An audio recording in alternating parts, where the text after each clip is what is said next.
goods come into effect in the United States today, levies of up to 25% are being slapped on wine, cognac and aircraft manufacturing parts.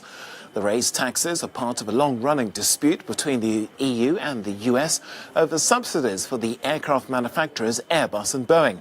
French wine exporters have described the situation as a sledgehammer blow to the industry. Talks between the two sides to end the 16-year battle have broken down in the final weeks of Donald Trump's administration.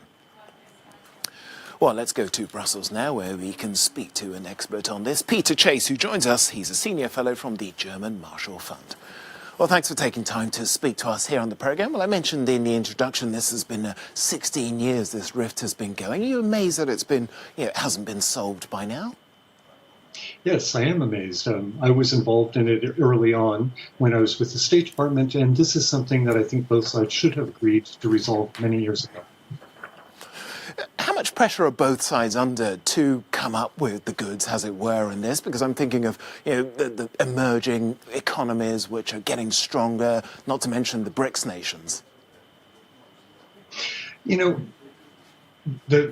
short answer is they're under a lot of pressure. Again, this is a problem that should have been resolved. They know, both in Europe and the United States, that the competition from China is right behind them, that China will do a lot of subsidies if these subsidies are not disciplined. And in this case, both the United States and Europe have been found having done so illegally. And they should just get beyond it. And they both know what they need to do. Or love it or loathe it. Sorry, I wanted to ask you. Do go ahead. Okay, I'm sorry. The United States would say, by the way, that it has completed the last step that it needs to do to end the subsidies completely.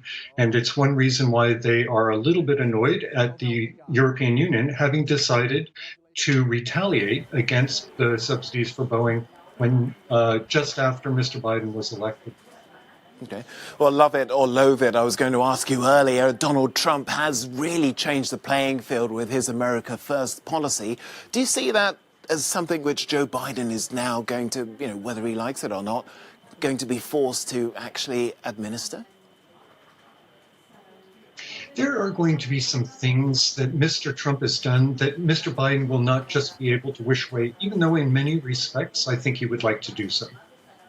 The steel tariffs that were done for national security purposes, those are protective of steel workers in the middle America.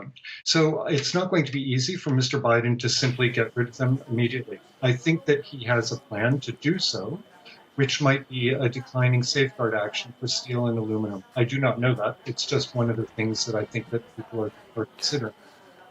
But I think that he wants to work much more closely with Europe in terms of addressing some of the bigger problems we see out of the competitive challenge with China, which come from the distortions in the Chinese economy. Peter Chase, a senior fellow at the German Marshall Fund of the United States. Thanks for joining us here and giving us your insightful analysis.